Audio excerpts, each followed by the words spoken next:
Hey, how's it going? I'm reading off a script and I might just go off today because I'm still working on Kano. I'm still working on the other side of his turnaround sheet. It's a lot easier because I've already drew the body. Right now it's sort of hard to concentrate, especially when there's a lot of things in my head. Work sort of takes me away from that, but when I stop working I'm just faced with the reality that those problems are still there. There really isn't anything I can do about it. It's just mainly me worrying about work and money, something that most of us are unable to attend to because of quarantine. I'm stressed because I haven't really seen my friends in a while. I haven't gone out in a long time too. So, how are you guys holding up in quarantine?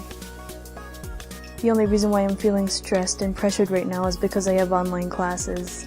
It's just a lot of work that I have to do, and without anybody there to help me, it feels like I'm just doing this alone.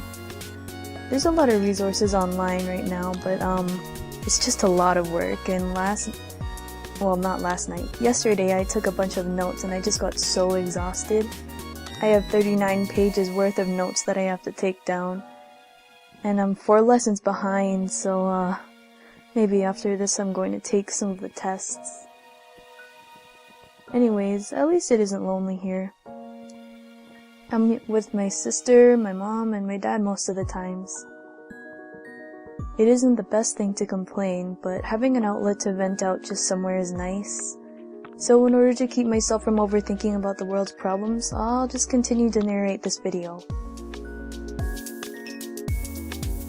I think it's time to change my focus onto things that I'm worrying about, and the things that I can't control, and the things that I can.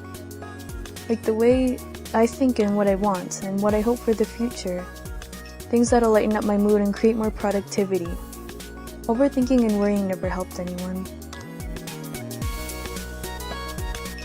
I'd like to say I've been a bit more comfortable with talking. It's just I'm kind of conscious of breathing and the noises around the microphone.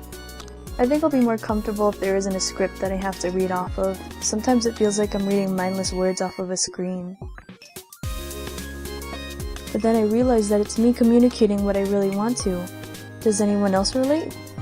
When you write way better than you speak. But what I want to do is just to be able to speak organically through the microphone. Maybe one day. It's just right now isn't the best time because I'm still not entirely comfortable talking out of my own head or my own mouth. I just really don't like the awkward silences I put in between my conversations. I think I'm just thinking too much into things, but and I know it really doesn't matter, but something that I want to work on is my speaking skills too, and that's part of the reason why I recorded this. I don't want to be so shy when speaking in front of the microphone, and I don't want to stumble over my words and create that much of awkwardness, I guess. Maybe public speaking courses are good for something like this. It's something that I've been considering actually, and maybe it'll help me with my confidence too. It would be great if I could just get the words right in my head and say them out loud. I just want to tell you what I'm thinking without the words being too complex. Anyways, I think I'm just going to get back to speaking about the comic. So Kano's gonna be done soon, and that's great. I'll be able to keep my comic nice and consistent when I finish his character design. But his right side was the hardest thing ever. I just can't get his hair right. It ended up looking like this weird thing. And maybe I'll get some advice on how to fix his hair after this recording. Because what I've realized is that anime protagonists always have these, these bright, vivid hair colors and the spiky hair protruding from all directions, and that's how you can tell that somebody's the main protagonist. And I feel like that's something that I've unconsciously done, and now I'm just carrying on the tradition. So, could you imagine the main cast of characters having normal colored hair and then everyone around them having, these wacky colors? I'm sure there's an anime out there that's like that. Anyways, what's really good is that after that it's Vinny and his hair isn't that complicated as Kano, so it won't take that long to draw. I think the beginning of everything is always the hardest. Or maybe it's the middle because it's the longest part of the story. What parts do you think are the longest? To me, everything that I've lost interest in is long. I'm trying hard to be a more concentrated person, but there's a certain point where I just can't concentrate anymore.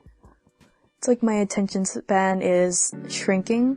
Sometimes it grows, but it's only when I've really gotten into a routine, and because of quarantine, it's really messed up my sleeping schedule. But I've been able to work on a lot of things that I've never been able to work on if I had work or school. Kano is definitely my favorite character to draw, and that's kind of why I made him the main character. But also the reason why I made him was because of his quiet and observant personality. Vinny, who's probably not going to be on screen by the time you see this, is like Kano in a way. He's quiet too, however, he's more calculated and speaks his mind. Although he's not outspoken. Kano and Vinny are like two sides of the same coin? Two sides of the same coin? They're both not outgoing. They're not outgoing at all, actually. However, both of them do enjoy the company of other kids. Or their friends. I just want to tell you about the premise a bit more and about the children that are on the island. Mainly just these three. Kano and Vinny are the main duo for the meantime. They're usually the ones that decide to explore certain parts of the island, and there's a lot of stories around the island about monsters, ghosts, and treasure. And that's what drives the children to explore. Kano and Vinny like to explore these places and are usually open to any kid who's up for some adventure. Most of the children on the island usually aren't allowed to explore without supervision of an adult or a teenager.